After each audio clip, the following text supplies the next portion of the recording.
organiza una propuesta de la Asociación Valenciana de Fundaciones, de iniciativa de Ignacio, Jesús, que gracias por estar aquí, por contar con Judescope.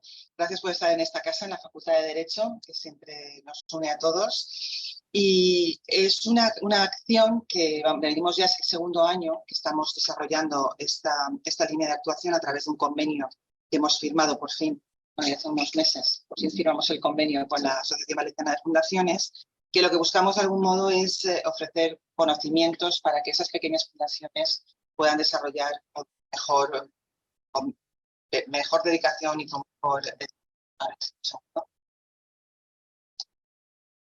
con más seguridad toda la gestión que desarrollan en las mismas.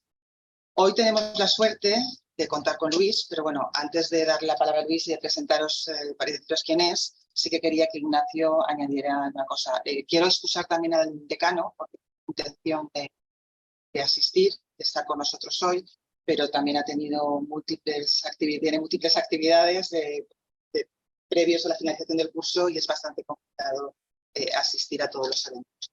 Entonces, nada, sin más, Ignacio, por favor, sí. Adelante. Sí, no sé, bueno, claro, no salgo de ahí. A ver, echa esto un poco para atrás y a ver si vale. Así sí que sale. Mira, luego te lo digo. Bien, nada, pues nada. Abrimos el plano. Exacto, abrimos el plano. Buenas tardes a todos, muchas gracias por asistir a esta jornada sobre la fiscalidad y los incentivos en el juego. Antes que nada, bueno, comentar un poco que yo no sé, realmente cómo prefieres que las dudas que se para el momento, lo hacemos a través del chat, o prefieres que se vayan consultando si alguien tiene alguna duda. Pues, por lo menos un primer bloque me gustaría explicarlo bien, sí. Para que todo el mundo tenga, pues, digamos, suficiente material, como, y luego podemos abrir un turno, vale, pues, y luego a lo mejor podemos seguir. Vale, pues entonces, no sé si... Pues, bueno, simplemente es comentar que como el tema que vamos a tratar hoy, el del régimen fiscal de las fundaciones y de los incentivos han mencionado, pues es un tema vital para nuestras organizaciones. Ponte el micrófono, si acaso no te escuchamos. Sí, es un tema vital pues, para nuestras organizaciones, pues porque evidentemente todos consideramos que precisa una actualización que se ha estado trabajando durante los últimos años a través de tanto de la Asociación Valenciana de Fundaciones, junto con la Asociación Española, con la Coordinadora Catalana de Fundaciones, bueno, con la plataforma del tercer sector, con muchas entidades del tercer sector se ha estado peleando durante estos últimos años y ahora, incluso en octubre, se hicieron unas jornadas en el Congreso, que parece que había bastante concienciación por parte de todos los grupos políticos para llegar a un entendimiento y por lo menos acoger unas mínimas reivindicaciones que habían, pero bueno, con motivo de la convocatoria de elecciones, pues ha truncado ese proyecto de ley que ya estaba aprobado por el Senado prácticamente y ahora pues tenemos que volver a empezar. Se está intentando a ver si se podía aprobar por decreto de ley, pero creemos que el gobierno saliente tiene cuestiones más de mayor relevancia para ellos en cuanto a lo que pueda ser. Entonces, pues bueno, eso ya haremos algunas cuestiones y esperaremos a ver si el gobierno que salga sea o pues, tenga esa sensibilidad para poder modificar esta normativa. Entonces, nada, sin más preámbulos, pues para ilustrarnos sobre esta materia tenemos a Luis Trigo, que es especialista en la materia, no mayor presentación porque todos lo conocemos. Sí, pero bueno, le diremos unas palabras sobre que tenía apuntadas. Recordar quién es. Exacto. Y bueno, simplemente gracias Luis por el ofrecimiento a colaborar con Judescope, con la Asociación Valenciana de Fundaciones y gracias a que sea popular también, que nos echan una mano en todas estas actividades de formación. Pues nada, muchísimas gracias Ignacio, siempre por la predisposición y por seguir trabajando juntos, que vamos a seguir haciendo. Tenemos una próxima sesión en septiembre-octubre, vamos a cuadrar también las fechas, os avisaremos cuando corresponda. Y nada, simplemente comentaros que con Luis nos unió el arte, porque yo conocí a Luis, es presidente de la Fundación El Secreto de la Filantropía, y lo conocí en una galería de arte, precisamente en el Abierto de Valencia, y empezamos a hablar, pues hablamos desde blockchain hasta de temas sociales, Y de repente, bueno, pues vimos que teníamos tantas cosas también en común. Luego coincidimos en una segunda ocasión y a partir de ahí ya empezó el vínculo y empezamos a trabajar, a intentar hacer cosas juntos. Él, como os digo, preside el secreto de la Fundación el Secreto de la Filantropía, que hoy justo además le van a dar un premio, el premio Tendencias, esta noche aquí en Valencia. Además, él es, bueno, es abogado experto en derecho tributario. Por eso a los compañeros de tributario les avisé, los expertos también, tanto a Carlos como a Iván, para que pudierais estar aquí hoy y poder escucharle, porque lleva, bueno, pues tiene 25 años de experiencia en el mundo de derecho tributario, trabaja en varios despachos de abogados. El último fue Broseta, es Broseta del que es socio del mismo, ha sido la mano derecha de Manuel y en Valencia, por eso también tu vínculo es muy elevado. Dirigía a nivel nacional, sí. Pero estuviste también aquí durante un tiempo en Valencia también. Y bueno, has trabajado en Baker, McKinsey, has trabajado en diferentes lugares. Y después ya de todos los éxitos que cosechaste en el ámbito jurídico, tributario, además asesor de grandes fortunas, es decir, y siempre un enamorado de la vertiente de la parte social y de la cultural. Entonces decidió crear el Secreto de la Filantropía, que bueno, el objeto es mejorar la sociedad en todos los ámbitos. De hecho, me contaba cómo durante la pandemia pues, hicieron algún tipo de actuación también para ayudar en el ámbito de las mascarillas, desde que hacer mascarillas, hacer recaudaciones de fondos. Para la guerra de Ucrania, también en el Secreto de la Filantropía se han desarrollado acciones. De que, bueno, ahora de hecho tiene también un convenio con el Casino de la Agricultura, donde promueve libros, presenta libros y además tiene una pequeña sala arriba también al lado del salón donde tiene unas magníficas exposiciones. Os invito a que vayáis a ver la actual de Eduardo Rosales, Víctor Rosales, que es realmente impresionante. Está en la 4ª planta, que podéis acceder sin ningún tipo de problema. Entonces, bueno, lo que ha buscado en definitiva siempre ha sido desarrollar esa visión social. Como experto tributario, ya lo conoce muy bien y ha participado en los trabajos de la ley de mecenazgo, con alguna propuesta legislativa también en otro país, que también ha desarrollado la ley de mecenazgo, y él conoce, al conocer también la fiscalidad, pues es la mejor persona que podemos encontrar hoy aquí para que nos ilustre y nos cuente cómo afecta y qué podemos hacer en las ciudades. Así que nada, sin más, tiene la palabra, que te toca hablar a ti. ¿No? ¿Llega la votación? Sí. Bueno, bien. Muchísimas gracias a los dos por tan entusiastas presentaciones. La verdad es que sí sí lo que me acerca a este mundo es la propia experiencia profesional y luego pues el interés ya por tratar de aportar algo a la sociedad. Yo toda mi vida pues la he dedicado a resolver problemas concretos de personas, de empresas, y en un momento determinado que trabajé también pues para asesorar a gobiernos, me di cuenta que me apetecía hacer cosas que al final redundaran en todos, redundaran en general en la sociedad. Y me di cuenta, como una reflexión personal, que generalmente casi todo el mundo hace muy poquito.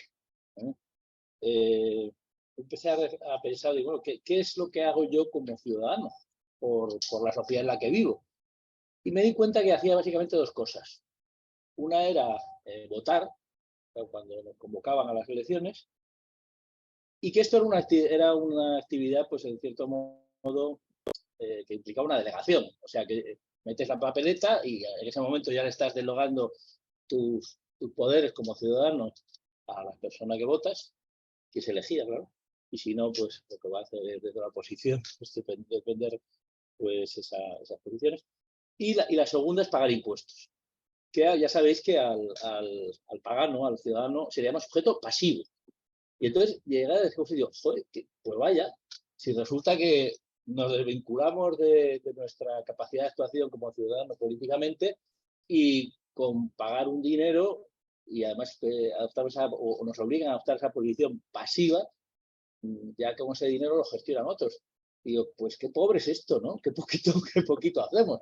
Y digo, bueno, pues vamos a ver si se puede hacer algo más. Y efectivamente hay un famoso tercer sector, porque una cosa, luego está lo que cada uno hace en su familia, en su trabajo, pero eso ya es lógico, porque eso lo hacemos para sobrevivir. Fundamentalmente, cuando trabajamos por tu familia o trabajas por una empresa, aunque eso redunda en la sociedad, lo haces por ti. O sea, no es una actividad altruista, es una actividad egoísta, ¿no? Y luego hay, pues, todo lo que sabemos del mundo del tercer sector, pero que es muy chiquitito. O sea, este sector al que peleamos y participamos, por desgracia, es muy pequeño. Entonces, lo que me di cuenta es que faltaba educación, como siempre. O sea, siempre que analizas cualquier cosa te das cuenta que hay una faceta, que es la faceta pedagógica, y que eso además, pues, cale. No nos educan a ser ciudadanos. O se educan de una manera, pues, muy escasa, muy reducida, ¿eh? No nos educan a comprometer. Yo muchas veces pongo como ejemplo el de la comunidad de vecinos. Yo puedo tener una casa maravillosa, puedo tener un apartamento precioso, muy bien decorado, con buenos muebles, con todo muy cuidadito, pero como la escalera esté sucia, el ascensor no funcione, pues mi casa vale menos. Bueno, pues de todo eso nos tenemos que ocupar entre todos. Entonces, lo que hay que ver es cómo funcionan esos mecanismos, cómo realmente conseguimos que lo que es de todos es atendido. Y hay distintos modelos. Y esto, a lo largo de la historia, pues se ha venido analizando y estudiando, se va perfeccionando un poquito.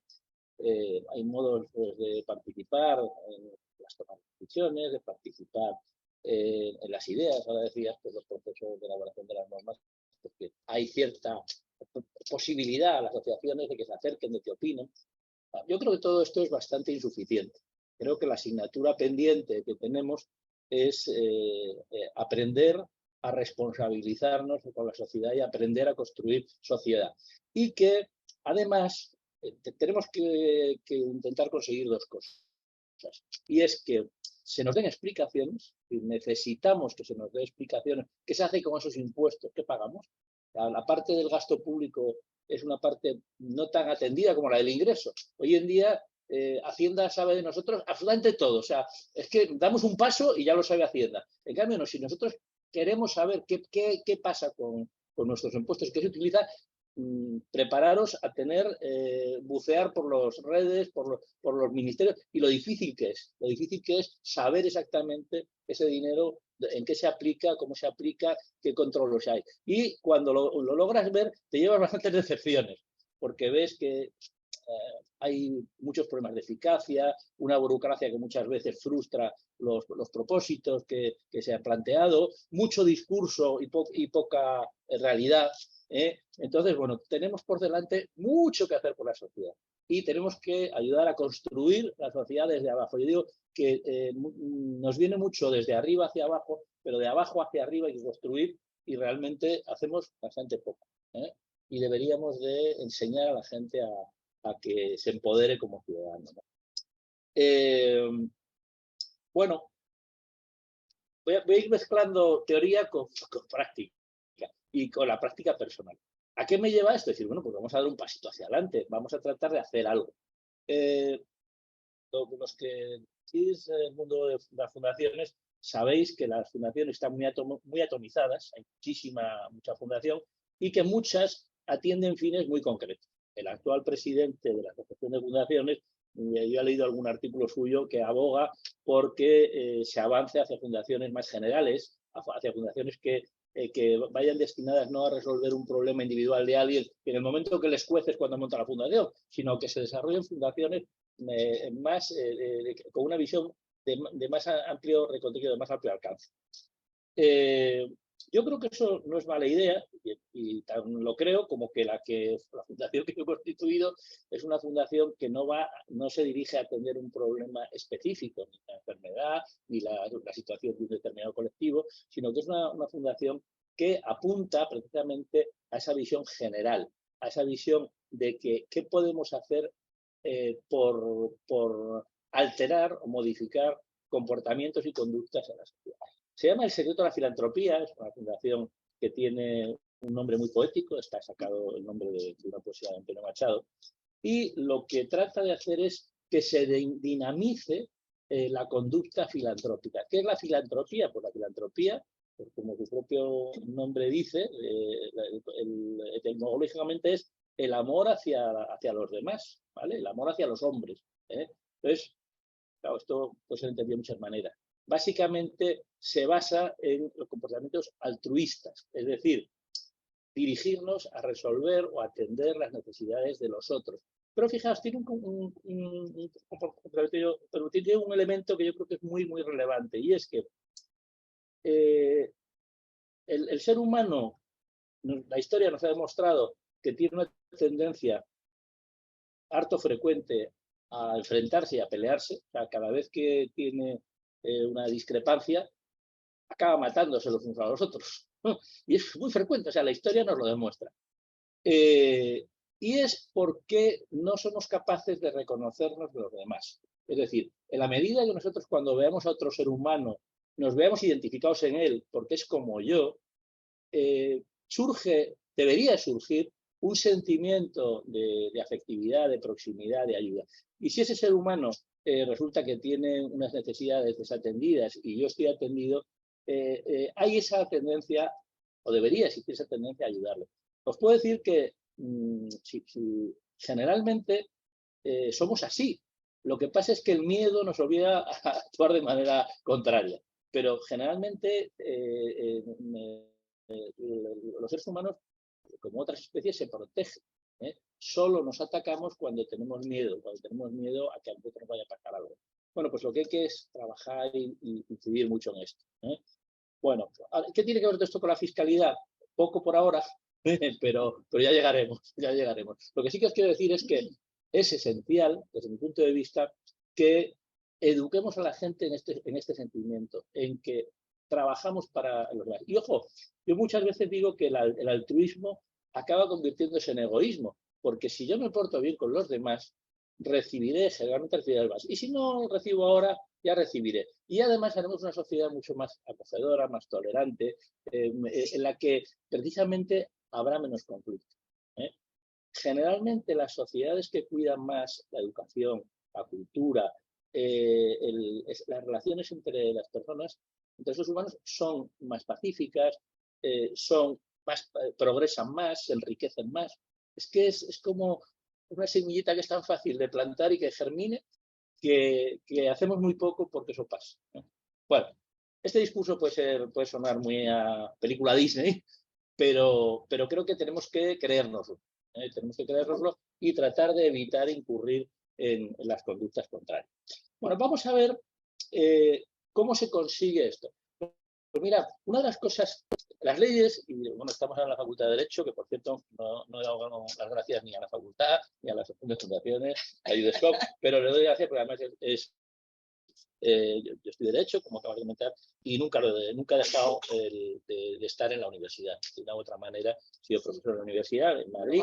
Me ha faltado esa parte, esa faceta. Pero siempre he estado. Y entonces, bueno, decía que el derecho nos ayuda a dar respuesta a las cosas. Es decir, sin leyes, precisamente no conseguimos pacificar, regular las conductas. Las conductas necesitan de esas pautas generales, luego sujetas a interpretación, sujetas a todos los elementos de aplicación, controles, pero es fundamental el tener normas. Y la norma principal que tenemos es la Constitución en nuestro sistema de derecho. Resulta que la Constitución tiene un primer bloque del título primero dedicado a los derechos de los ciudadanos. Y dentro del capítulo tercero del título primero o segundo, primero, recoge la sección tercera del capítulo segundo del título primero recoge un conjunto de derechos que son los que en los que más inciden la fundación y las entidades sin ánimo de lucro, que son aquellos derechos que tienen un componente aspiracional porque no son exigibles ante los tribunales. Ahora, yo no puedo ir ante un juez y decir que quiero tener una vivienda digna, porque el juez probablemente me diga, pues mire, póngase a la cola, pero a mí no me pida la solución porque no se la voy a dar, ¿no? Ni tampoco voy a ir a un juez y a pedirle que quiero tener más acceso a la cultura. Mira, pues mire, tiene usted muchas cosas, tiene muchos museos, vaya usted por ahí, pero no vamos a poder pedir la protección jurisdiccional porque no está reconocido.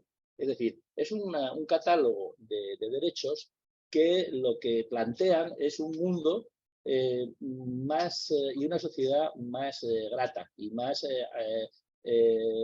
donde podamos vivir mejor como ciudadanos. Pero el Estado no puede garantizarnos esos derechos. Y ese es fundamentalmente ese es nuestro campo de actuación.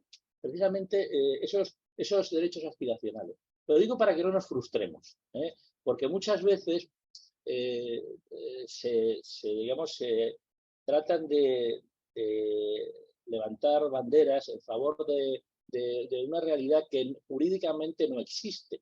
Es decir, lo que nos está diciendo la Constitución es que aspiramos a eso, que tenemos que construir una sociedad que vaya encaminada a eso. Y claro, ¿a quién va dirigido ese mandato? Pues mira, este ha sido uno de los elementos que más me ha llevado a mí a pensar y a reflexionar cómo tratar de hacer cosas útiles. Y es a quién va dirigido ese mandato que viene en la Constitución. Me centré, por ejemplo, en la cultura.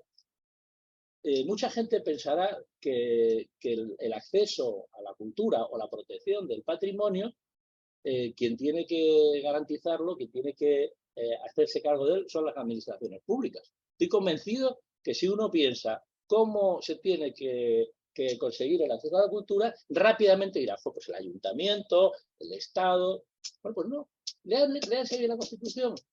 Ahí lo que recoge es el derecho a que el acceso a la cultura es un derecho de todos. Pero luego, cuando habla de las administraciones públicas, lo plantea como un objetivo y dice, las administraciones públicas tutelarán, impulsarán. Vamos a ver, si lo que hace es tutelar, es porque tiene que haber un tutelado. Si lo que hace impulsar es porque hay alguien que necesita ese impulso. Y entonces yo, igual que veía que en el lado de los derechos era claro que todos tenemos derecho al acceso a la cultura, lo que no veía era quién estaba obligado, que la única obligación que tenía la administración era impulsar y tutelar, pero me faltaba quién era el tutelado y quién era el impulsado. ¿Sabéis quiénes son los que están obligados a que todos accedamos a la cultura? Todos nosotros. Es decir, es un artículo, es un precepto en el cual la obligación y el derecho corresponden a las mismas personas.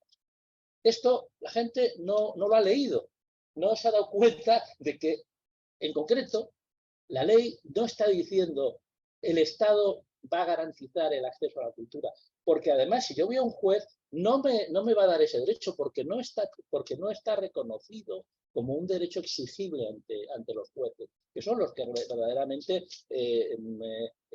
yo puedo hacer un uso inequívoco de ellos. Los demás los tenemos que ir construyendo. Es la aspiración de ese Estado que queremos, de esa sociedad que queremos. ¿A dónde llegamos? Pues a lo que os decía.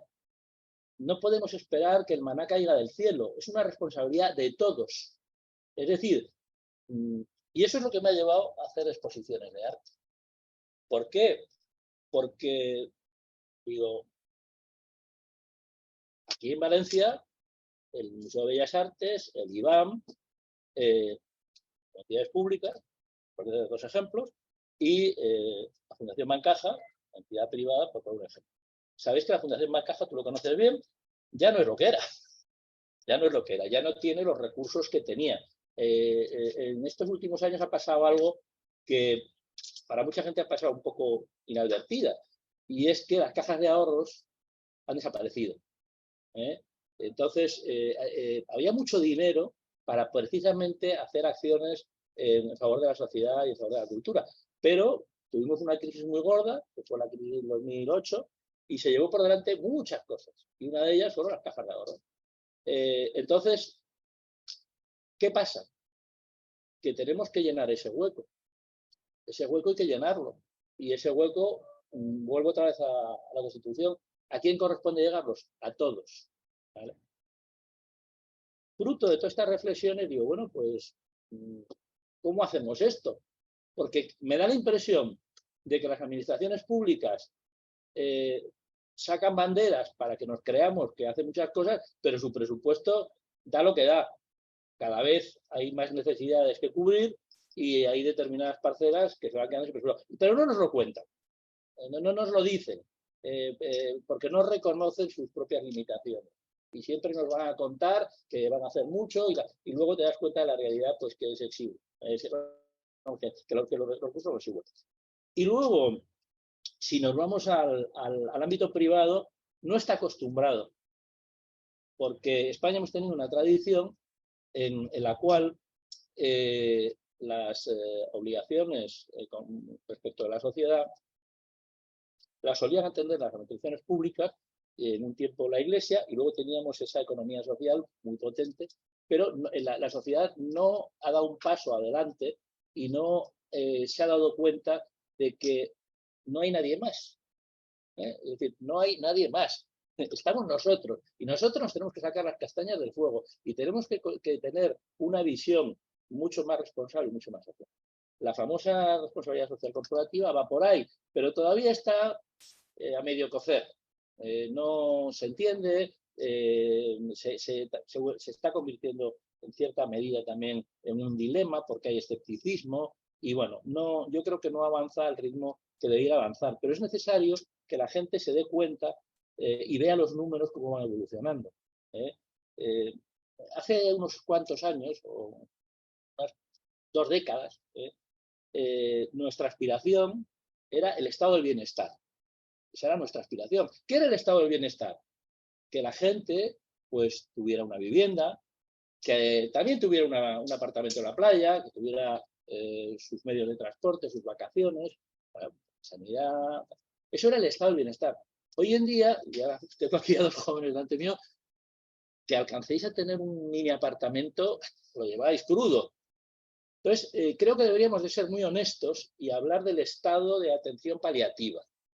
Es decir, sí, vamos a ver, los cuidados paliativos son los que se le dan al que está en una situación de enfermedad grave, incluso terminal.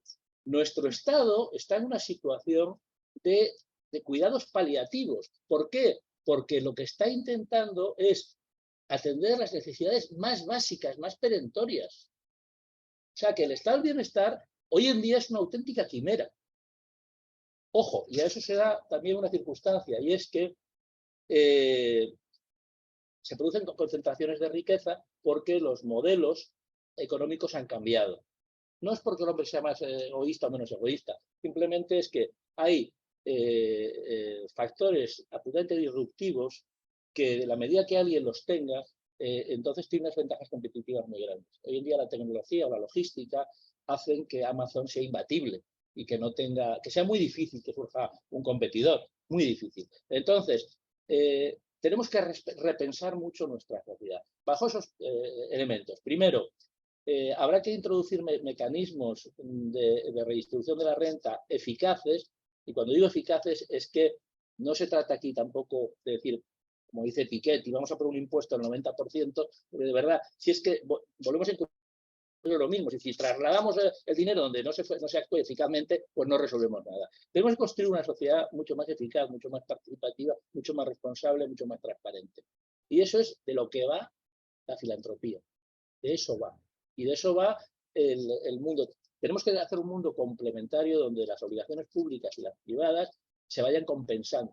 Ahora mismo tenemos muchas públicas y muy pocas privadas. En el ámbito privado hay una escasísima sensación de obligación y de responsabilidad, por muchos mensajes que se den, por mucha Agenda 2030. De verdad, son todo mensajes de un marketing que todavía no ha calado suficientemente. Y desde el lado público solo se conocen las recetas de toda la vida. Y el mundo ha cambiado mucho. Pero todo, o sea, la economía ha cambiado enormemente. Bueno, fijaos todo de lo que está hablando, es tremendo. ¿Podemos generar palancas para que ese sector privado sea más responsable y haga cosas en favor de los intereses generales? Sí, durante muchos años se han hecho, se han utilizado. Fijaos, mira, una mujer extraordinaria en el siglo XIX, que era Concepción Arenal. Concepción Arenal escribió un artículo, bueno, ella estuvo trabajando mucho en el ámbito de las prisiones. Una mujer que hizo Derecho, iba a clase y tenía en una habitación sola hasta que entraban todos los alumnos hombres, que todos eran hombres, y ya ella tenía que ir vestida con pantalones, y entonces ya, una vez que habían entrado todos los hombres, entraba ella a clase. Bueno, pues ella hizo Derecho, fue una mujer con una visión social extraordinaria, y escribió un artículo en el que hablaba de caridad, beneficencia y filantropía. Decía que la caridad, digamos que obedece a un sentimiento de piedad, es una actitud individual, voluntaria, pero que va vinculada a la piedad. Y fijaos que la manifestación típica de la caridad es la limosna. La limosna, fijaos que el lenguaje es muy interesante, porque cuando hablamos de limosna, lo primero que se nos viene a la cabeza es algo pequeñito. Rara vez pensamos en la limosna como una gran acción, ¿no? La beneficencia es lo que antes era el estado del bienestar. Era la acción de las administraciones públicas en favor, entonces se llaman los menesterosos, es decir, los que no tenían recursos, y entonces pues el Estado hacía todo lo que podía, que en ese momento pues era poco. Y luego estaba la filantropía, que ya invitaba entonces la Concepción Arenal a que nos involucráramos en esa acción social, no basada en la piedad, sino basada en la idea de atender las necesidades sociales, de construir un mejor Estado social desde el ámbito individual de cada uno. Bueno, la beneficencia evoluciona a esa tendencia de estados sociales, y yo, bueno, mi visión es un poco pesimista, como os he transmitido, pero porque basado en los datos estadísticos. Es decir, las necesidades son mayores, pero las aspiraciones son menores. O sea, con que la gente no pase hambre, tenemos 3 millones de parados y los chicos, los jóvenes con el 44, el 45, el 50% de desempleo. Es decir, que estamos en una situación compleja, y no es fácil. Esto habrá que trabajar mucho y entre todos. Bueno, ¿qué hace el Estado para ayudar a que esto se invierta? Es decir, a que los operadores privados nos involucremos, nos dejemos impulsar y nos dejemos tutelar. Tradicionalmente se han utilizado 2 mecanismos, que es el mecanismo de la subvención y el mecanismo fiscal. Es lo que se llama política de fomento. Es decir, la política de fomento es el Estado se da cuenta de que solo no puede y quiere ayuda por parte de los operadores privados. Y como generalmente están quietos, les estimula, ¿vale? Y son esos 2 grandes mecanismos, la subvención y el incentivo fiscal. Ahora os hablo de experiencias personales y prácticas. Aquí hay una persona que me ayudó bastante a hacer un análisis, ¿verdad? Un estudio de cuál era la foto en la Comunidad Valenciana. Entonces, nos dimos cuenta que lo de la subvención no funciona muy bien. ¿Por qué? Pues porque los criterios para otorgarlas no son suficientemente objetivos. En el momento que empiezas a analizar te das cuenta que no se dan demasiadas explicaciones y cuando las pides no son convincentes. No hay mucha transparencia, hay mucha burocracia, hay mucho mecanismo que aparentemente hace que haya un juego objetivo, pero la realidad es que no es tan objetivo. Hay también pues mucha puerta giratoria, mucha fundación que al final está hecha para otros fines y no tanto para atender unos objetivos muy loables, sino, lo voy a decir muy claro, pues para colocar gente. O sea, es decir, uno ve que la mayor parte de los costes de las fundaciones se va en sueldos y salarios. Y luego ves los objetivos que se atienden y, bueno, queda mucho por hacer. No quiero decir que que las fundaciones no dan un buen papel, pero sí que vimos que había bastante de lo que digo. A mí el mecanismo de la subvención creo que es un mecanismo manifiestamente mejorable y que hay que trabajar mucho en eso. Hay que trabajar en la transparencia, en objetividad, en la posibilidad de revisar las asignaciones que se hacen. Todo esto hay que trabajar mucho en ello, porque es dinero público y eso tiene que estar a la vista de todos, ¿vale? Y luego también hay que medir los resultados de qué se consigue con esos fondos que se están utilizando. Y luego el segundo es los mecanismos fiscales. Los mecanismos fiscales generalmente no han tenido ni mucho éxito ni buenas críticas. ¿Por qué ¿Por qué no tienen buenas críticas? Porque son complejos. Es decir, el mecanismo fiscal no significa para que tú vayas a hacer algo yo te doy un dinero, sino que yo te voy a descontar de una declaración de impuestos que haces tú un dinero porque has hecho algo, ¿vale? Luego tienen un problema que están sujetos a revisión y además se revisan no en un proceso inmediatamente vinculado a esa actuación y a la recepción de ese beneficio, sino a lo mejor se revisa a los 4 años por una persona que está muy alejada del proceso, está muy alejada, ha pasado tiempo y no es tan fácil. Y entonces la gente desconfía.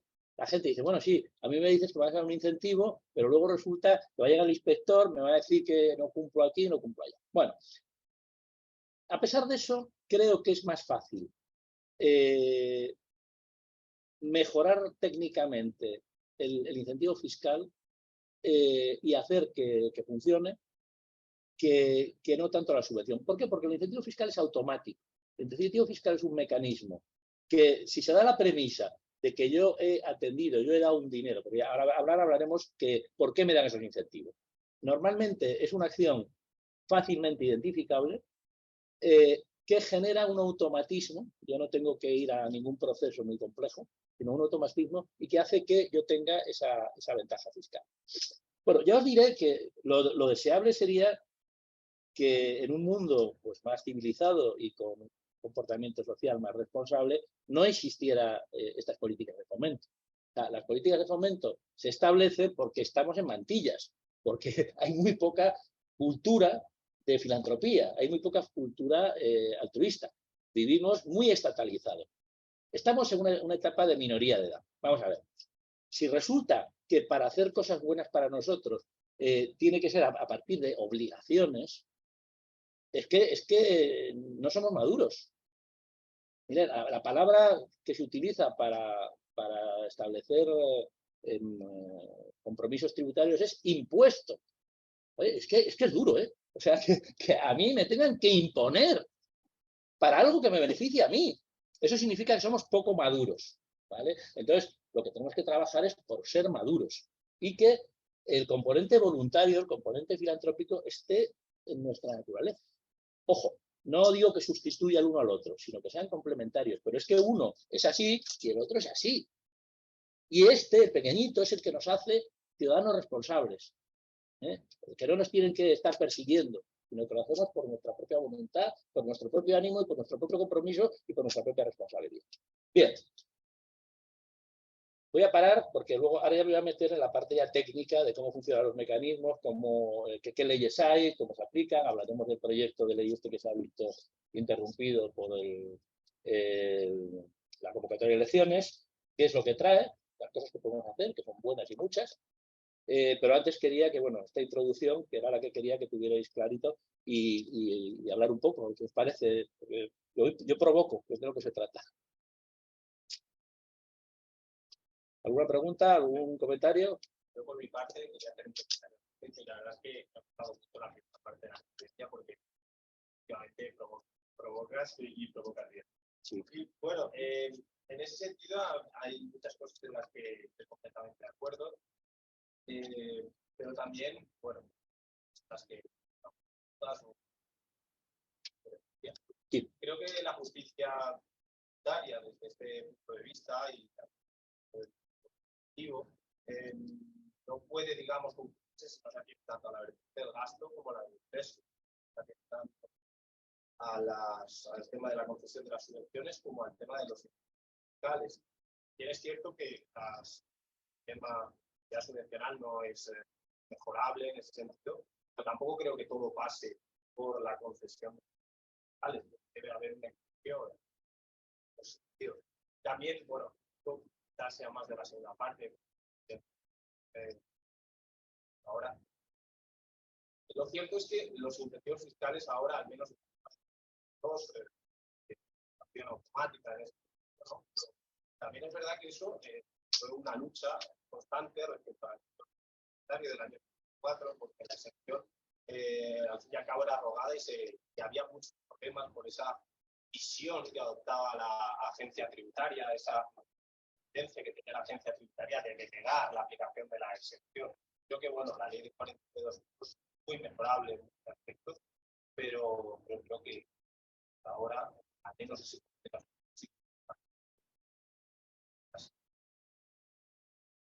Sí, bueno, yo he hablado de falta de proporción.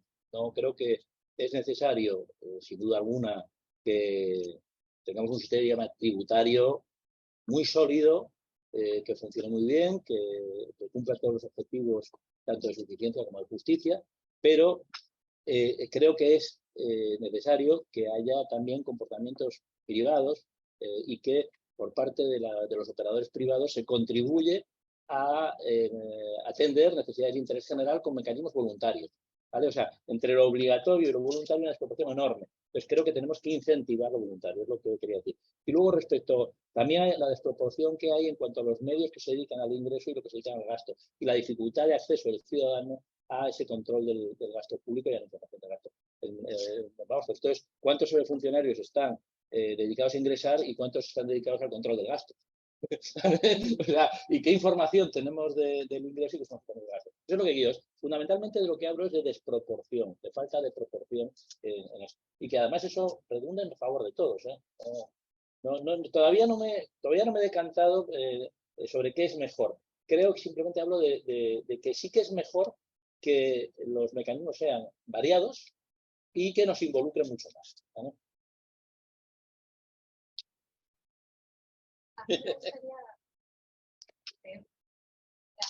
De bastante tiempo. Aquí. Sí. Si nos contaras en esta empresa eso me refiero a proyecto, ¿no? A actividad que has iniciado en estos años, ¿qué respuesta te has encontrado? ¿De tus pares? ¿De gente a la que puedo contagiar? O sea, ¿tienes esperanza? ¿O sí. queda mucho por hacer? Sí, está sí. claro. Hoy me dan un premio, o sea, estoy contento. Vamos a ver, os voy a decir una cosa muy curiosa.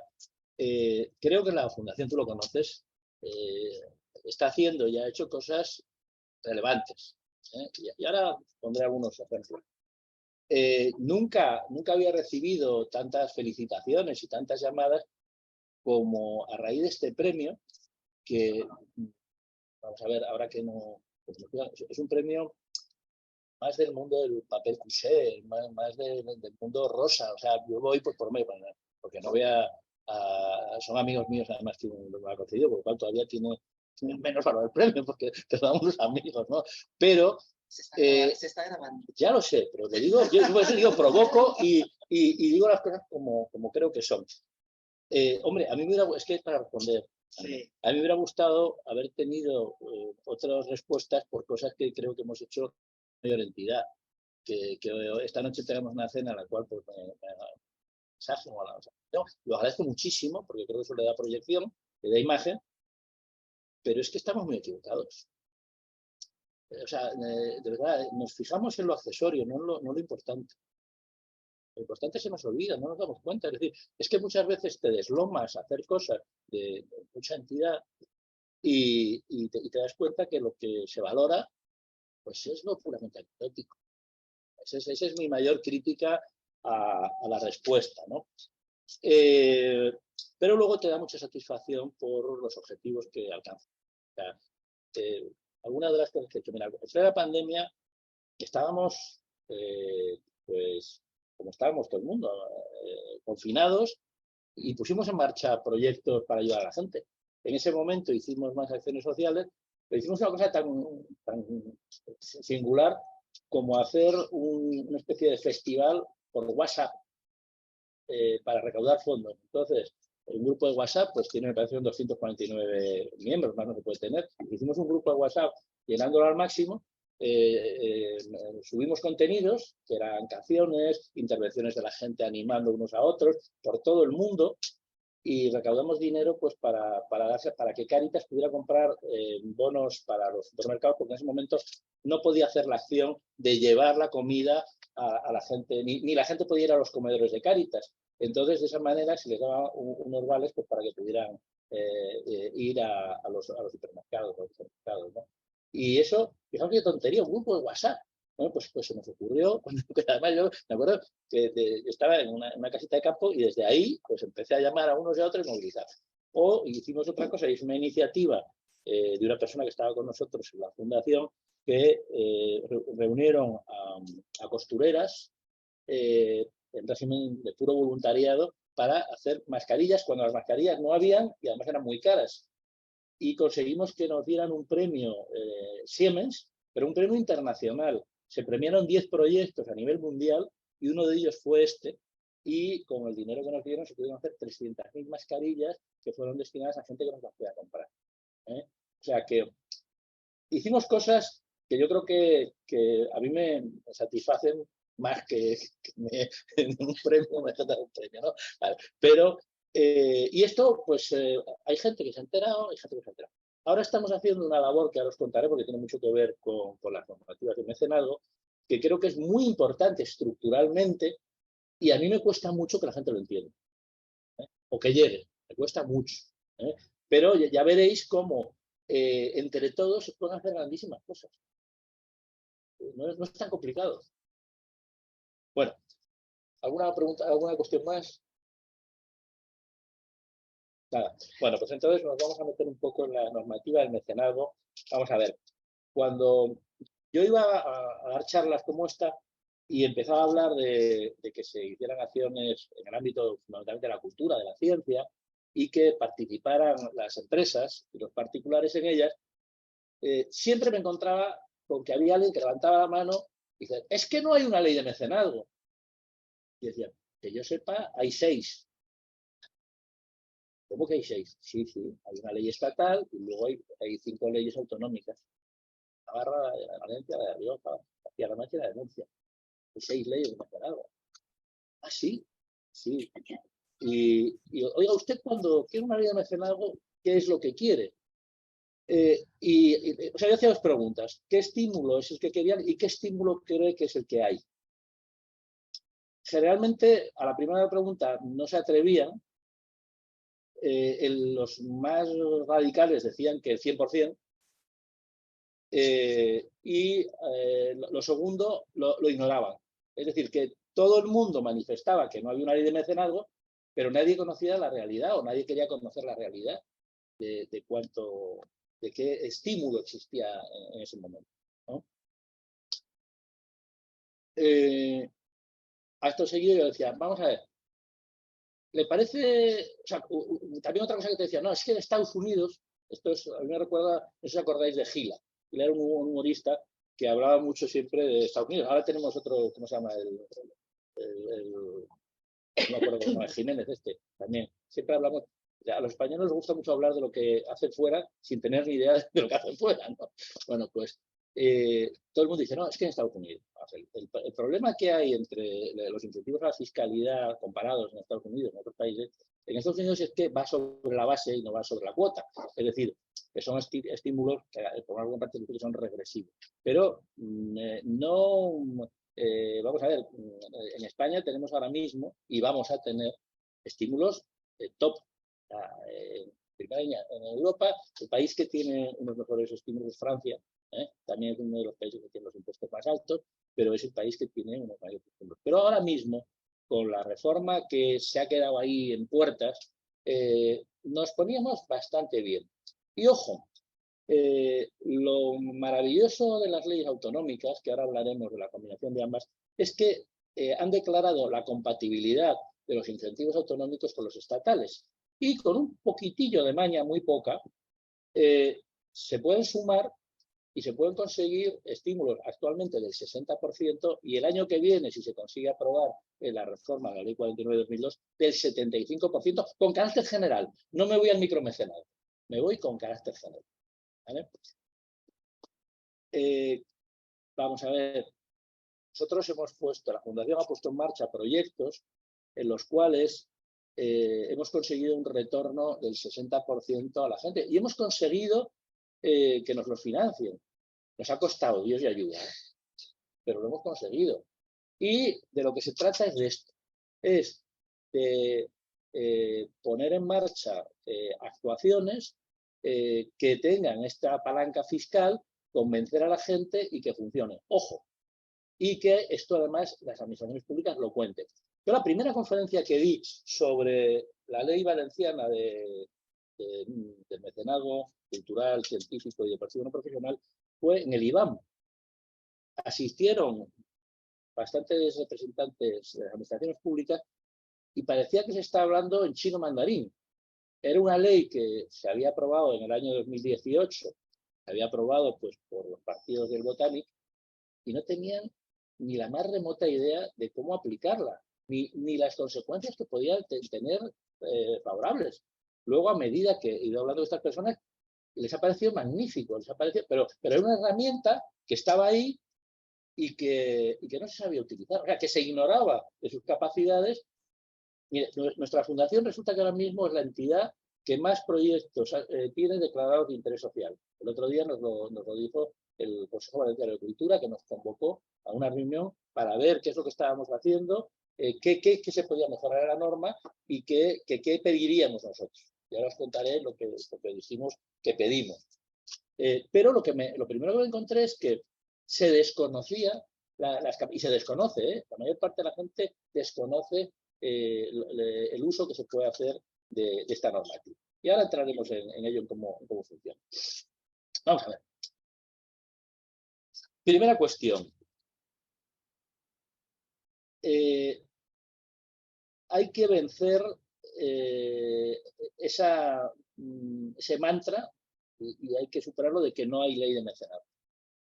O sea, lo primero es que hay que hacer una campaña, las empresas fundamentalmente, y no solo las empresas, sino los sectores profesionales, que es donde más pueda tener aplicación, o sea, maximizar los beneficios, y que sepan que sí que hay una normativa de mecenazgo y una normativa que puede impulsar realmente, servir de palanca para que operadores privados contribuyan a la atención de necesidades generales. Eso es lo primero. Segundo, que si no se quiere colaborar, no se quiere tener esta dimensión social, que se diga que no se quiere, pero que no se utilice como excusa el que no hay posibilidades. ¿Por qué? Porque es que la responsabilidad viene por ahí. En el momento en el que tú a la gente la pones frente a que lo que quieren plantear como evidencia no es tal evidencia, pues entonces tendrá que asumir si quiere, si adopta una posición activa o una posición pasiva. Yo creo que eso es muy importante. Pues, acciones pedagógicas serias. Y eso es una de las cosas que hemos pedido en el ámbito de la cultura, al Consejo Valenciano de la Cultura. Que todo esto se explique, que haya campañas de difusión, de explicación y de concienciación. Es básico. Porque si no, desde los ámbitos puramente privados, desde entidades como nosotros, no tenemos fuerza. Es que es durísimo. Porque, primero, tienes que explicarlo. Bueno, primero te tienen que recibir. Tienes que hacer esa campaña que no han hecho las administraciones públicas. Te tienen que creer, tienes que tener mucha credibilidad, ¿vale? Y luego, pues te van a decir que su tiempo es muy limitado y que hay mucha gente que llama a sus puertas pidiéndoles cosas. Pues mire, que yo no le pido una cosa concreta, yo lo que quiero es que lo entienda. Y luego ya usted decide a quién, dónde destina sus ayudas. Pero primero entiéndalo y sepa que existen estos mecanismos. Bueno, entremos un poco en la ley estatal, las leyes autonómicas y en concreto la ley valenciana.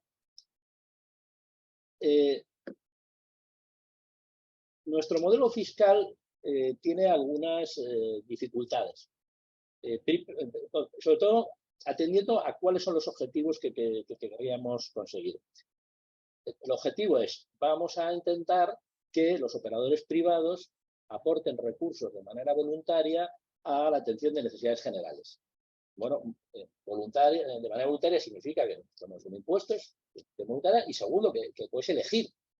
Ojo, esto abre unas posibilidades muy grandes hacia los que se involucran en la atención y en la solución de problemas generales, porque lo único que van a tener que hacer es una acción de marketing. Es decir, si ya son conocidos los mecanismos de impulso, los mecanismos de estímulo, lo único que tú tienes que hacer es marketing de tu proyecto.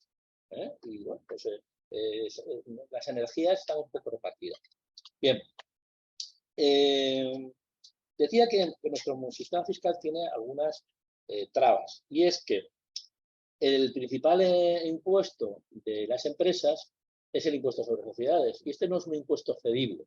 Es decir, si tenemos un modelo en el que la acción de fomento a través de estímulos fiscales la hace el Estado y la hacen las autonomías van a poder hacerla sobre el impuesto sobre la renta y sobre impuestos gestionados por las autonomías. Generalmente es más importante sobre la renta, y algunas autonomías han optado también por conceder créditos fiscales contra cualquier impuesto gestionado por las autonomías. Bueno, esto da juego. Y lo que hay que hacer es que, sabiendo las limitaciones que tenemos, tratar de optimizar el sistema. Entonces, primera cuestión, el impuesto sobre sociedades no puede tocarlo las autonomías, con lo cual solo va a poder ser a través de incentivos estatales. ¿Qué hace la reforma de la Ley 49 de 2002? Eleva considerablemente las deducciones en cuota por las acciones que están incentivadas, poniéndolas en el 50%. A mí es una cifra que me gusta. Hablando de actuaciones voluntarias en las cuales yo puedo elegir qué sucede, que lo que para mí está bien, para ti puede no estar bien. Entonces, que el estímulo sea del 50% me parece correcto, porque si es más, acciones que pueden no ser aceptadas por todos, se están financiando con recursos públicos. Pero bueno, se puede ir a más. Yo creo que el 50% es una cifra adecuada, y en una sociedad responsable debería ser suficiente. Bueno, entonces, en el campo del impuesto de sociedades creo que vamos a llegar a eso. Yo creo que la ley va a salir adelante. Tener en cuenta que es un proyecto de los pocos que en esta legislatura han salido sin ningún voto en contra.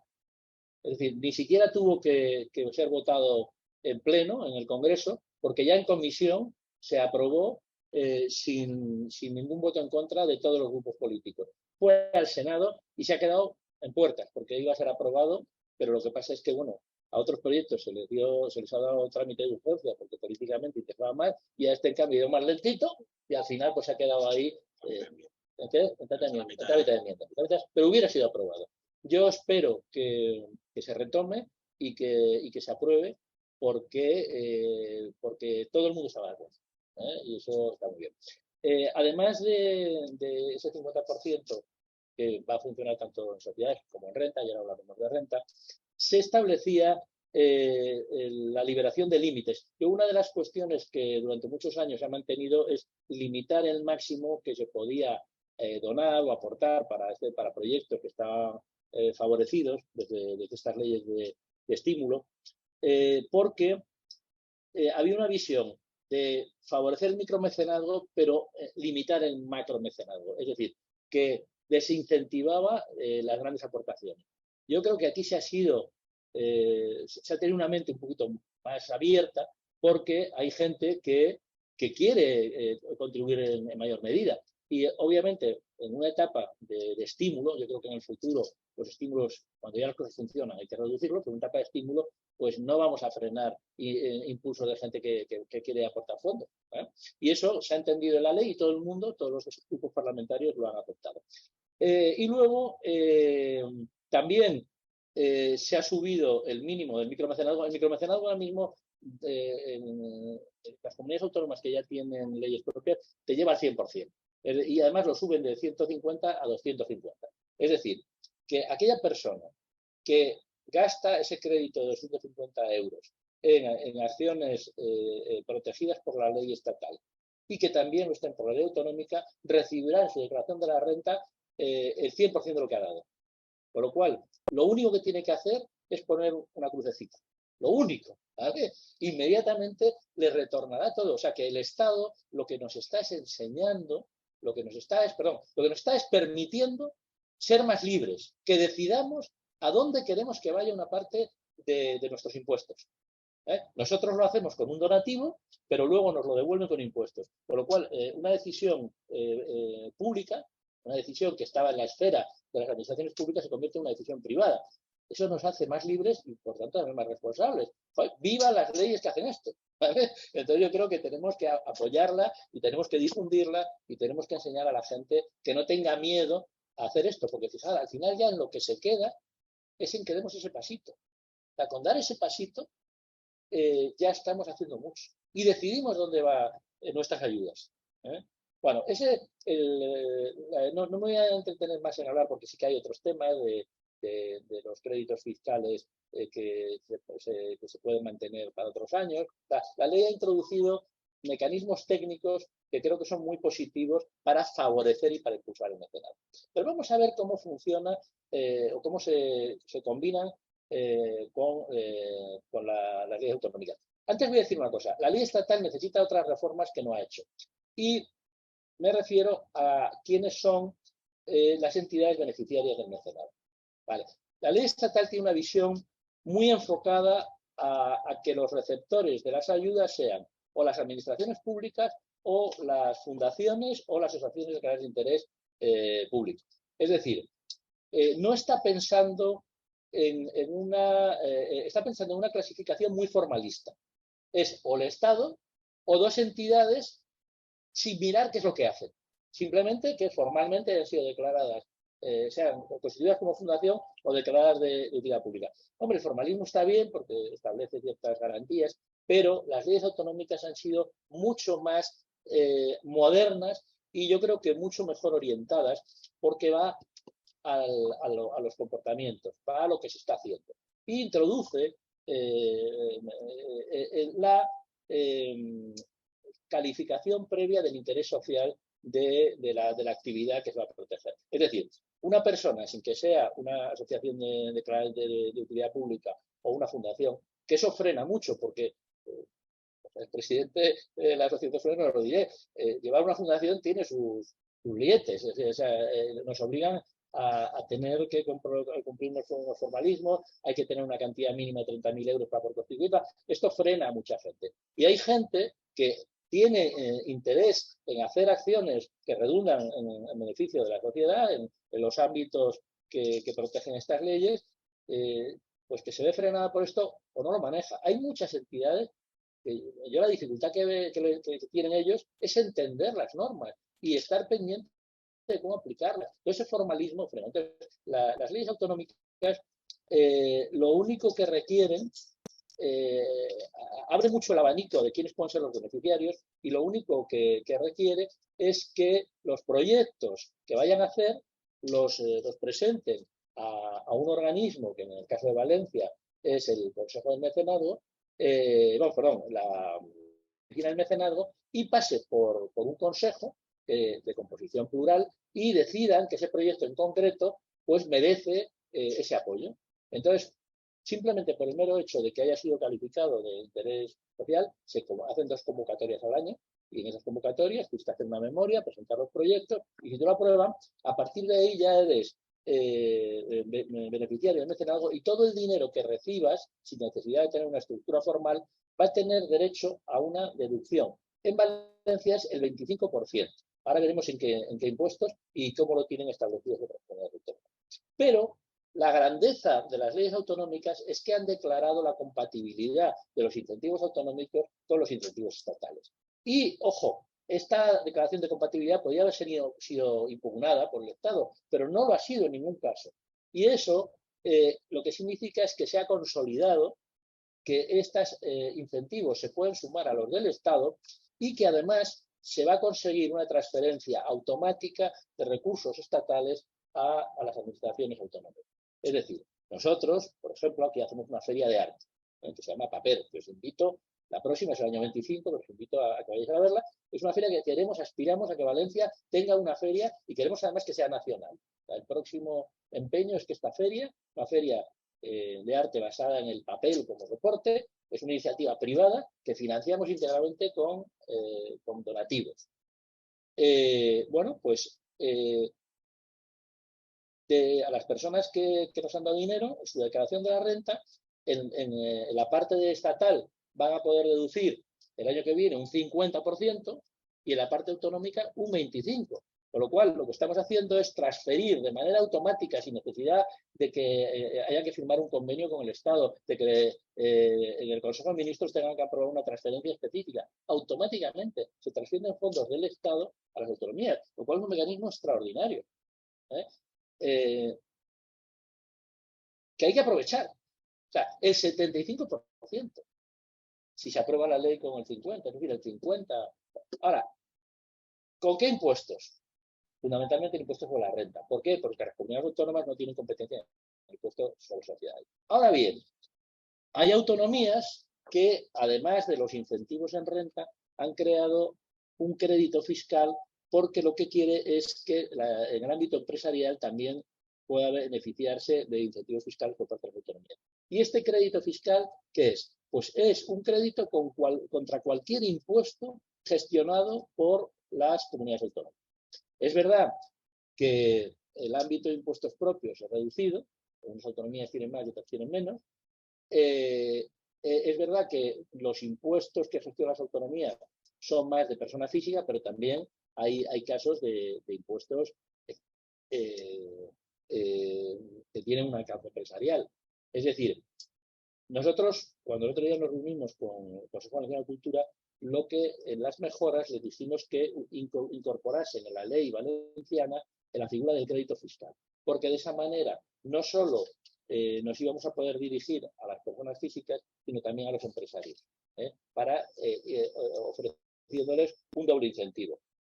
El estatal a través de la ley 49 y el autonómico a través de este crédito fiscal. Bueno,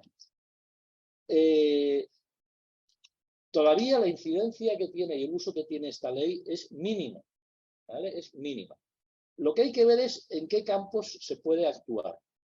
La ley estatal va dirigido a cualquier tipo de actividad que redunde en el interés general, es decir, el artículo donde regula qué actividades están incentivadas, digamos que no está cerrado, es una lista a título de ejemplo, con números apertus, con lo cual el ámbito es muy, muy amplio. En cambio, la ley autonómica solo se refiere, la valenciana, a la cultura, a la investigación y a el deporte no profesional. Otra de las cosas que hemos pedido al Consejo Valenciano de Cultura, que no le corresponde a ellos, pero por lo menos que les haga llegar a la Generalitat, y haremos todo lo posible para que le llegue, es que también a través de esta ley se amplía al ámbito de acciones sociales, porque otras autonomías sí que lo tienen. Por ejemplo, la autonomía de La Rioja o Castilla-La Mancha. Es decir, que se puede ampliar el ámbito objetivo de la ley autonómica.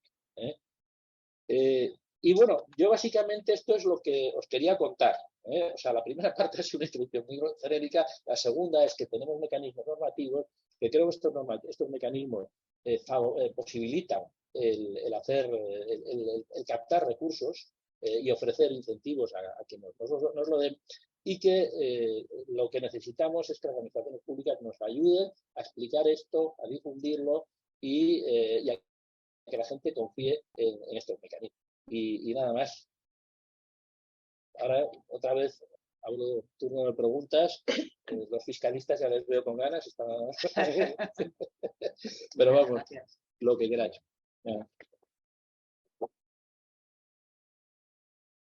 Pues muchísimas gracias, Luis, porque esas dos partes yo creo que nos han venido muy bien para reflexionar. Yo, cuando hablaba Luis, imagino que sabes de quién me acordaba. Sí. Porque hubiese disfrutado también hoy con esta sesión, con Carmelo Lozano. Hombre. Porque sí que nos hubiese podido filosofar, reflexionar y analizar el principio de justicia distributiva, la solidaridad, esos principios reconocidos constitucionalmente. Y simplemente yo soy discípulo de Ramón Falcón, de la Complutense, de la Escuela de Bujanda, o sea que tengo muy buen recuerdo de Carmelo y de aquella generación de fiscalistas que fue extraordinario. De nada, yo ahora es que tenía que recordarle necesariamente. Supongo que tenías ganas de comentar cosas. Sí, bien. Para el debate. Gracias a Dios tuve la suerte de poder con la Fiscalía de las Entidades. Y bueno, pues, la verdad es que me ha gustado mucho esta segunda parte, por la sencillez. O sea, la virtud del jurista en definitiva es hacer fácil, productivo, ¿no? Y creo Creo que soy viejo ya. Puedes acercarte un poquito, porque es que dice que te escuchan mal. Te puedes sentar ahí. yo me siento donde... Ahí. Pasamos.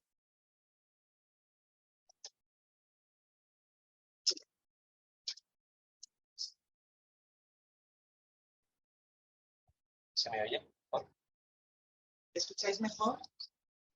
Nada, como decía, felicitarte por esta segunda parte de la exposición, porque creo que es un tema que es bastante complejo, como son los han mencionado, se han simplificado lo suficiente y, como decía, creo que la virtud del jurista es hacer fácil lo difícil.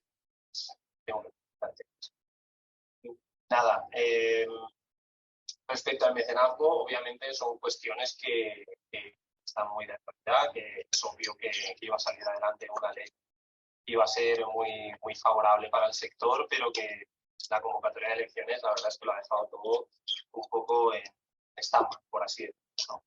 Sí que es cierto que lo que es la ponencia he echado un poco en falta lo que es unos comentarios sobre la fiscalidad específica de las entidades no lucrativas, concretamente las fundaciones, en el impuesto sobre sociedades. Y es cierto que tenemos esa ley 49/2002, que una vez se opta por la aplicación del régimen tributario favorable, ya no hace falta hacer nada más. Pero sí que, a raíz de algunos comentarios que se han hecho sobre el mecenazgo, creo que algunas cuestiones se pueden poner de relieve. Por ejemplo, en el año 2017 se planteó un asunto en los tribunales de justicia en los cuales había un mecenas que realizó una aportación, creo que era una fundación, y sin embargo, posteriormente se puso de manifiesto que la fundación o que la entidad no lucrativa acogida al régimen fiscal favorable no cumplía con los requisitos que exige la ley para poder acceder al régimen tributario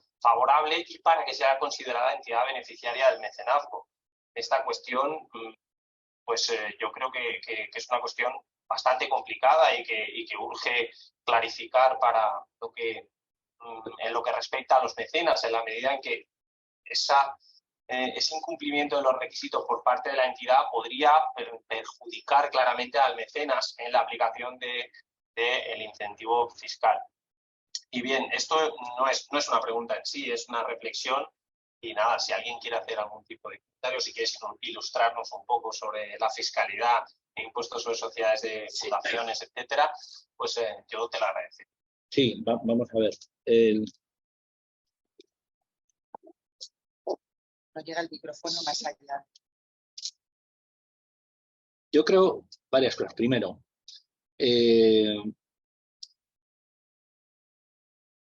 habría que darle una vuelta a la ley 49/2002 mayor de la que se ha hecho. La que se ha hecho yo creo que es retoques fundamentalmente cuantitativos, límites, pero no de filosofía. Creo que hay una gran descompensación entre las nuevas leyes de las autonomías y la ley estatal. Están mucho más actualizadas, más modernizadas. Primero es quiénes tienen que ser los beneficiarios del mecenazgo, porque es importante. Creo que efectivamente estos aspectos formales, algunos pueden ser relevantes, otros menos, y efectivamente puede estar frustrando esa acción. Creo que las administraciones públicas muchas veces se fijan en ese cumplimiento del formalismo. Yo soy muy poco formalista, muy poco. Entonces, en la medida que la formalidad aporte poco, es decir, si la formalidad sí que establece unos controles que evitan fraudes o evitan pues que los objetivos no se cumplan, pero en la medida que simplemente el incumplimiento pues frustre cosas más importantes, pues deberían de cuestionarse. Muchas veces te das cuenta cuando las cosas llegan al Tribunal Supremo es cuando se dulcifican, ¿no? Y entonces es cuando se fija en la interpretación teleológica de la norma, ¿no? Pero hasta que no llegamos a la fase aplicativa, no entramos en esa visión teleológica que para mí es la más importante. Ahora, el artículo 3 del Código Civil siempre nos hace centrarnos en ese fin, en ese aspecto de interpretación como básico, ¿no? Luego, yo ya, digamos que hago una enmienda a la totalidad muy grande y le voy a decir al presidente de la Asociación de Fundaciones que se tape los oídos. Porque yo creo que en un mundo en el cual a la empresa se le está exigiendo esa responsabilidad social corporativa, yo defiendo que la acción social de las empresas no tendría por qué hacerse a través de fundaciones, sino que tendría que hacerse desde las propias empresas. Y que lo que tenemos que tocar rápidamente es la deducibilidad de los gastos. ¿Vale? Ahí es, o sea, nadie me puede negar que un gasto que hago yo a través de una sociedad que para atender las necesidades... ¿no? Y sí, también para definir cuánto o Disculpa. Alguien tenía el micrófono abierto, ya está. Bueno, que digo que la deducibilidad de los gastos que van dirigidos al cumplimiento de esa responsabilidad social, de esos objetivos de responsabilidad social que es la entidad, no debería ofrecer dudas. Y creo que el paso siguiente sería que las propias empresas pudieran tener el régimen que se le da a las fundaciones sin necesidad de esa fundación. Ya te puedes quitar. Esto ha sido También provocador. Sí, ha sido provocado. Total. Mucho. ¿Qué?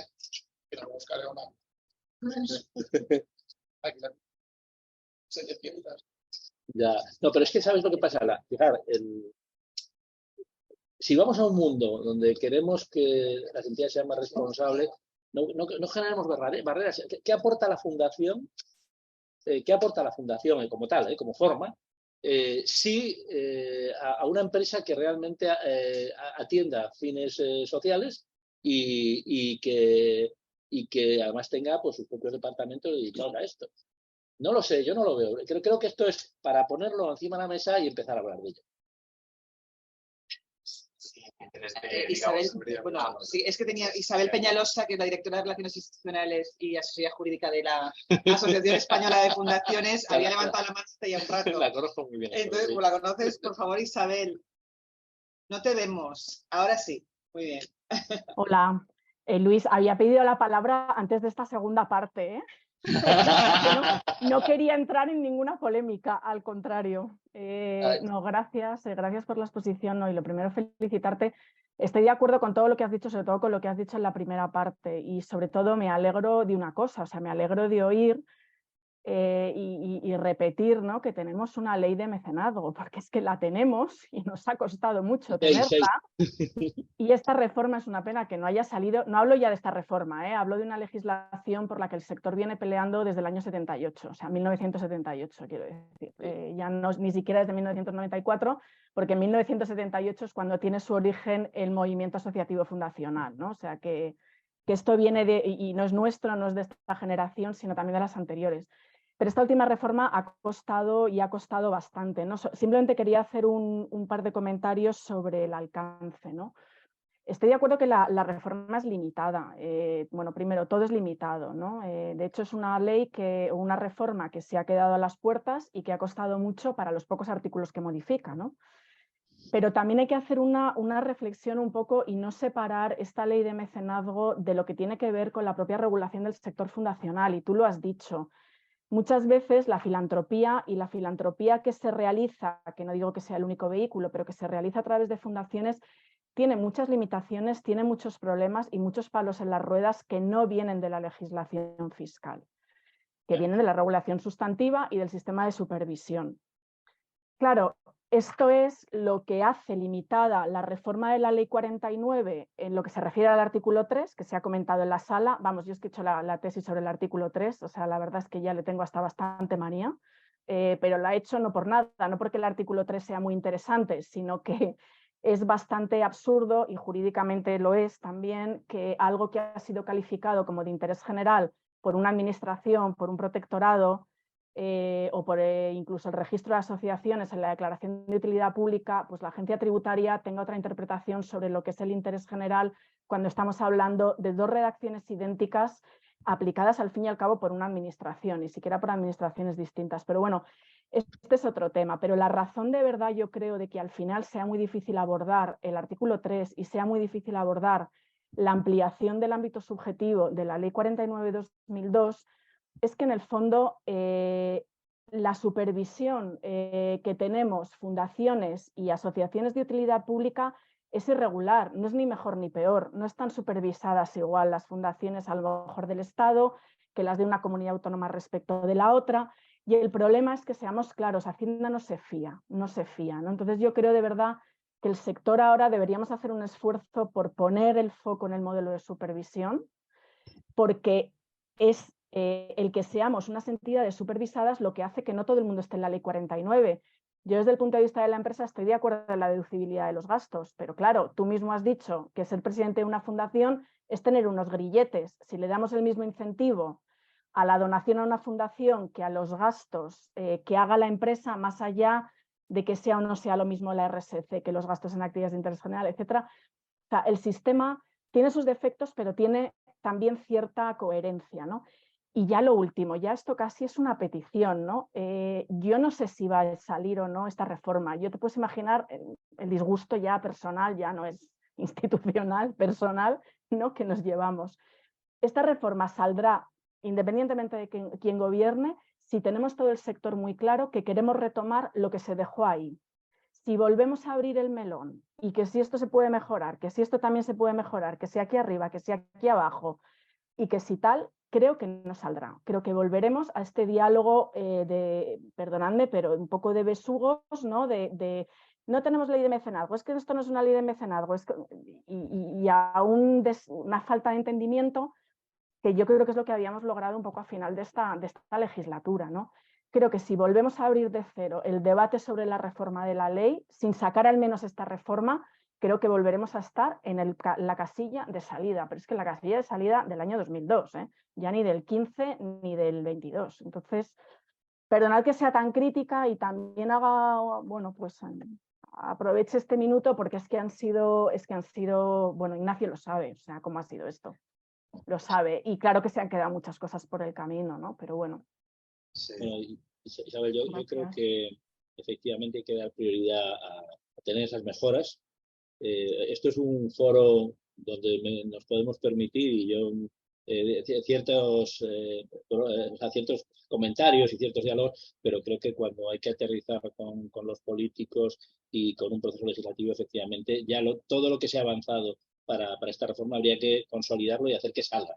Y luego ya nos meteremos en otros debates, ¿no? Pero en fin, que yo no quería ni mucho menos abrir ningún melón que no sea en este ámbito más docente, universitario y de reflexión, porque creo que es bueno tener una visión muy amplia. Creo que hay que ofrecerla y luego ya avancemos en eso. Yo la verdad es que el texto como incorpora mecanismos muy sencillos, pero que sí son creo que tienen esa virtud de impulsar, pues creo que hay que hacerlo. Creo que tiene que culminarse el proceso y tiene que aprobarse la ley tal como está. Entonces yo creo que ahí la asociación ha hecho un papel magnífico. Yo creo que además se os ha dado la oportunidad de participar en los debates mucho, ¿no? Y no sé el caso que os han hecho, ¿no? Pero bueno, que sí que os han visto una oportunidad. Y yo creo que ahora con el gobierno que salga hay que llamar a la puerta mañana, vamos, mañana, el día 24. El día 24 de julio hay que estar llamando ya para que se retome esto y salga. Bien.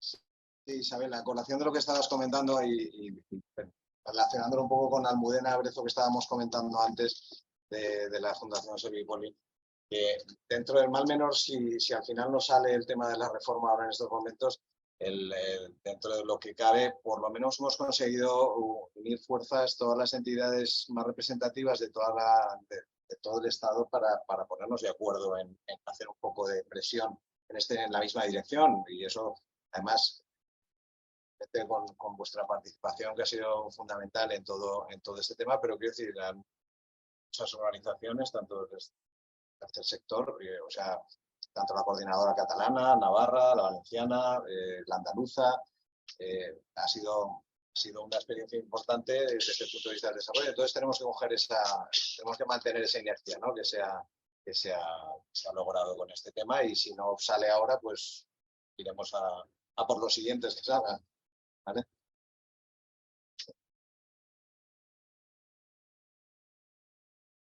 ¿Algo más? Sí, ahora te había cortado a ti, perdón, Carlos. Yo, y ya me callo, no hablo más, ¿vale? Yo solamente quisiera... Habla Carlos Corretzer, Sí. para los que no le veis, Sí. pero... Gracias. Vale, pues, quisiera apuntar solo dos cosas y bueno, la primera es que el modelo tributario esté tan, bueno, tan radical, ¿no? Pero sí que es radical en lo que respecta al régimen de exención parcial, ¿no? Que tenemos actualmente, en el cual se permita la deducibilidad de gastos efectuados en actividades realizadas en cumplimiento de fines de interés general. Yo creo que un régimen así, que ha sido defendido por buen sector de la doctrina y bastante razonado, creo que solamente sería posible si fiscalmente se introdujese un requisito que garantizase la observación de la capacidad de pago de los posibles beneficiarios de los servicios de acciones, etc. Eso por una parte. Y por otra parte también quisiera, sin ánimo de polemizar y también para dar una perspectiva integral, que yo creo que donde sí que debe producirse una reforma muy importante es en el denominado régimen de las entidades parcialmente exentas, ¿no? Que es un régimen que lo heredamos de la ley del impuesto sobre sociedades del año 1978 y que en la práctica es un régimen que, si bien uno puede entender que el régimen de exención está bien, en la práctica es un régimen de exención que queda prácticamente neutralizado por la influencia que produce sobre el mismo la amplitud del concepto de actividad económica y las interpretaciones que hace la administración tributaria. Y creo que este régimen tributario debería ser, digamos, objeto de reforma porque en él tributan, por ejemplo, la mayoría de las asociaciones, habida cuenta de las dificultades que tienen muchas de ellas para obtener la declaración pública. Esto ya lo digo.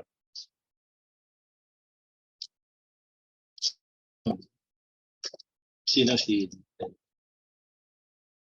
Estoy básicamente de acuerdo. Yo si ya me he declarado muy informalista, pues estoy en esa línea, ¿no? Yo es que creo que deberíamos de ir hacia un modelo. O sea, aquí hay un problema muy serio que no hemos hablado, y es el de la financiación de las entidades, que para mí es clave. En España, ahora mismo, tenemos muchas entidades con vidas a veces cortas y con un enorme problema de financiación. Todo el mundo va a lo mismo, todo el mundo se dirige de la misma manera para captar fondos y al final hay una frustración en el sector. Una frustración porque no se consiguen muchos resultados. Entonces, hay que repensar cómo se financia las iniciativas que al final van a desarrollar proyectos de interés general. Y entonces creo que hay que verlo con una visión muy, muy amplia y atendiendo también a la eficacia. Y a partir de ahí regular las cosas. Creo que el mundo empresarial, con las exigencias que se le está haciendo de atender responsabilidades de cooperativa, a lo mejor habría que abrir la posibilidad de que las propias, de una entidad que no requiera una calificación específica pueda tener un régimen que incentive la atención de necesidades de interés general. Creo que es una de las parcelas. Segundo, creo que hay que incentivar los proyectos, no obligarles a muchos formalismos, porque al final es muy difícil que salgan adelante los proyectos pequeños. O sea, quizá habría que ver la gente que tiene buena voluntad, pero tiene más dificultad de generar una estructura, y ver entonces cómo compatibilizar ambos mundos, el de quien tiene estructura y capacidad y medios y el que no tiene estructura. Unos tendrán que vivir de su capacidad de captación de recursos, pues haciendo una acción marketing, y otros destinando parte de los recursos que generan en su actividad empresarial a eso. Y a lo mejor hay un mix de entidades que sí que pueden, además de hacer esa acción filantrópica, tener una actividad empresarial accesoria. Pero creo que hace falta dibujar muy bien ese mapa y adaptarlo, porque uno de los problemas que tenemos es que las leyes, como bien has dicho tú, están anticuadas. Entonces, hay que repensarlo todo. Pero yo creo que el tema financiero es fundamental, porque muchas entidades, al final, no tienen suficiente estructura, no tienen recursos, tienen buena voluntad, pero no pueden hacer gran cosa. ¿Qué? Entonces, creo que hay que dar una reflexión muy profunda a cuáles los operadores, quién puede hacer más y a partir de ahí de regular de una manera que no se ponga cortapisas, sino que todo lo contrario, que se favorezca el impulso del sector, del tercer sector y del sector privado. Muchísimas gracias. Yo sí que querría comentar una... Sí, no, porque tampoco quiero que tarde mucho porque tiene que marcharse. Te tengo que ir al premio este. Sí, tiene que irse al premio. Pero vamos, a ver qué hora es. Menos 20. No, Perfecto, pues entonces nada, una cuestión simplemente. Yo creo que hay una figura dentro de la ley que está impulsada. Quería saber tu opinión. El tema de los precios de colaboración. Sí. El artículo. Bueno, el problema es que, claro, a la empresa le está diciendo vas a tener el incentivo más bajo para que tú puedas hacer acción promocional de tu marca. Esto, la mayor parte de las empresas les cuesta entenderlo. Entonces, no lo sé. Yo, mira, como ha dicho María José, participé en un proceso normativo de otro país. Y les dije que fueran más generosos en este ámbito. Es decir, yo siempre que hablo con las empresas, me dicen, bueno, ¿yo qué saco? ¿Vale? Siempre. ¿Vale? Entonces, hay que hacer esa acción pedagógica y decir, mira, lo que sacas es que en el momento que tú te pongas a hacer estas cosas, te vas a sentir muy satisfecho. Ahora, es verdad que el director financiero, el director general, el consejo de administración, le va a decir, oye, en ¿pero el numerito qué? En números. ¿Vale? Entonces, yo creo que los convenios de colaboración sí que es una manera de acercar mucho a la empresa, pero no hay que ser tan fijado. Digamos que como equivalente o sustitutivo de un patrocinio, sí, serviría. Serviría. Pero no como atractivo desde el punto de vista de... Sí, efectivamente. Bien. Si no hay más cuestiones, yo creo que podemos dejar libre ya a Luis para que vaya a disfrutar de su premio, de su reconocimiento. Haremos que lo campaña, haremos campaña. Yo creo que es muy importante lo que has comentado, hacer pedagogía. Nosotros, de la perspectiva de la economía social, ahora parece que se haya descubierto el mundo de la economía social, que hasta ahora no existía, pero bueno, tenemos una resolución de Naciones Unidas, tenemos la OIT que lo defiende, tenemos un PERTE, tenemos desde ese reconocimiento de la economía social a todas las entidades que forman parte de las mismas, bueno, y ha sido un gran avance ya a nivel mundial, porque bueno, son del siglo, empiezan en el siglo XIX, casi XVIII, las formas cooperativas y ha habido una gran evolución y una gran adaptación al mercado. Que sí que tenemos un número clausus muy determinado con formas jurídicas y que a lo mejor se puede ampliar. Bueno, pues ahora estamos trabajando, delimitamos el concepto de economía social y ya tenemos una ley, ¿no?, que requiere también de modificación, pero estamos hablando ahora ya del concepto de empresas sociales. Y vamos un poquito más allá. Y vamos a hablar de esa posibilidad, incluso ya tenemos en el jurídico la posibilidad de crear entidades, sociedades limitadas, sociedades anónimas sin ánimo de lucro subjetivo. Está reconocido que todos los dividendos no se distribuyan, sino que se reinviertan en la propia entidad y en su entorno. Se reconoce ya está superado. Entonces, vamos allá, vamos a seguir trabajando en el concepto de empresa social. El que siempre va por delante es la agencia tributaria. Porque se inventa figuras, reconocimientos, considera entidades jurídicas con o sin personalidad jurídica determinados grupos de agrupaciones y la sociedad civil con objeto mercantil, por ejemplo, y se va por delante porque tiene un objetivo impuesto recaudatorio. Hay una cosa, cuando yo estudiaba en la carrera de Derecho Mercantil, yo estudié con la cátedra de Girón, que era la más compleja y era la que era muy difícil. Sí, además. Entonces, nos pasábamos 6 meses estudiando el concepto de empresario. Entonces, al final de esos 6 meses, a mí me lo dio Alonso Ureva, profesor. Y entonces, al final, salía la definición de un tal Bielan y definía lo que era empresario, después de 6 meses de... El resumen era... Y el ánimo de lucro no aparece en ningún sitio. Y realmente no forma parte de la definición. Pero eso los empresarios no lo saben. Los empresarios no lo saben. Y luego legalmente se reconoce la necesidad y que además se computa. Si durante 2 años, 3 años consecutivos no tienes una serie de...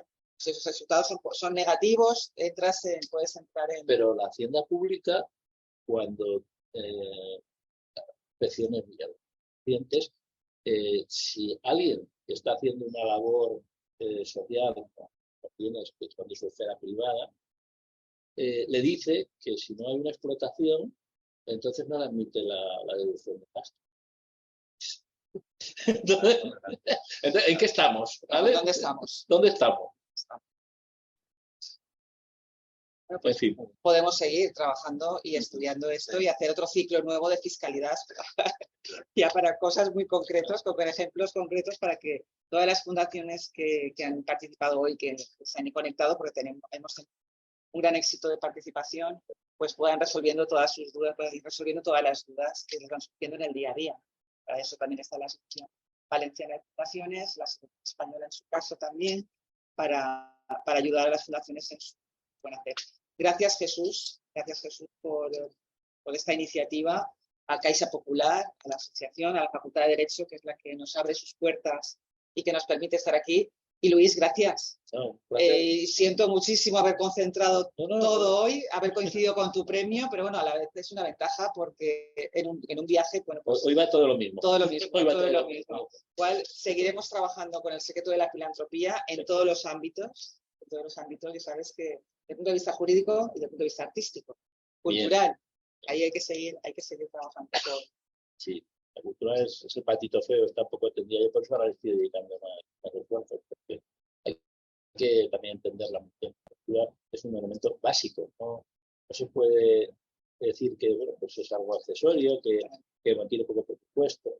Muy importante. Gracias, Ignacio, y hasta la próxima. Y nada, os emplazo, os comunicaremos en breve también fecha y pues tenemos que ajustar agendas para